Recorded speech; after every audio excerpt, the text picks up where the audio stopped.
Powstał, wydaje się, mądry budynek, fajny, ale zainspirowany czymś złym.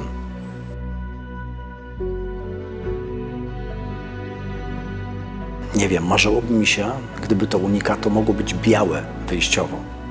Gdyby ta Moderna w tym naszym mieście była taka, jak wtedy, kiedy ją wybudowano, że była jasna. Ona jest czarna. Powiem to, chociaż to nie jest popularne, w naszym kraju szczególnie. Jeżeli ktoś ci dosypie trucizny do talerza, to co, zjesz to? No to się niczym nie różni. Powietrze, którym oddychamy, jest tak samo jak zatrute jedzenie. Wcześniej czy później nas zabije.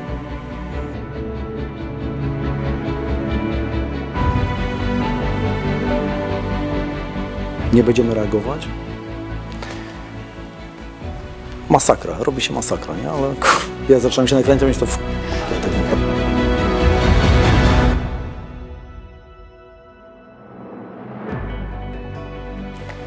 Okno. Naturalny element, który łączy nas ze światem zewnętrznym. Który zawsze powinien nas łączyć ze światem zewnętrznym. To okno staje się raczej barierą albo taką przegrodą, która nas chroni, a nie łączy.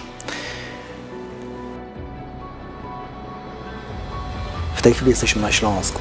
Jesteśmy w Unicato, w budynku, w którym tak się składa, akurat jestem w pracy, pracuję już od niedawna, ale na tym Śląsku mieszkam i żyję już od wielu lat. Ciemna elewacja. Ale ona nie była inspirowana węglem, tylko myśmy zaczerpnęli z tego, co jest w powietrzu. Mieliśmy piękną Modernę, za okna właśnie, za tym łącznikiem ze światem. Tylko nagle pojawiła się taka refleksja, tak sobie patrzę przez okno, mówię, patrzcie, jakie te budynki są brudne, jakie one są czarne wręcz, po prostu pobrudzone przez smog, przez lata. Ja w górach, w mojej arce, raz na 3-4 miesiące zmieniam filtr powietrza w wentylacji mechanicznej. On jest czarny jak węgiel. I musimy sobie uświadomić to, że nasze płuca wyglądają identycznie. Nie tylko płuca dorosłych, ale też płuca naszych dzieci. To, o czym powiedziałem, to okno wtedy jest takim zabezpieczeniem. Jeżeli na dworze śmierdzi, jest niefajne powietrze, to my w środku czujemy się lepiej. Ale doprowadźmy do tego, żeby można było to okno otworzyć wieczorem. Żeby można było spać przy fajnym, świeżym, takim prawie górskim powietrzu. Tak? Jak to zrobić? Mądre projektowanie. To są proste rzeczy. Okna o bardzo dobrych parametrach. Dwukomorowe szyby, tak? Dobre termiczne ramy. Elewacje, które są dobrze ocieplone, dobrze zaizolowane, naprawdę, już nie tylko elewacje, ale oczywiście dachy, całe budynki, tak? Które nie mają żadnych mostków termicznych.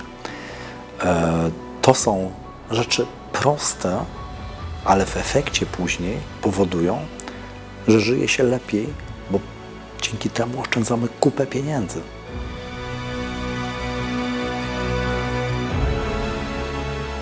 Nie trzeba tego budynku chłodzić, bo on już jest tak zaprojektowany, tak architektonicznie poukładany, no że po prostu troszkę tak jak w starym budownictwie.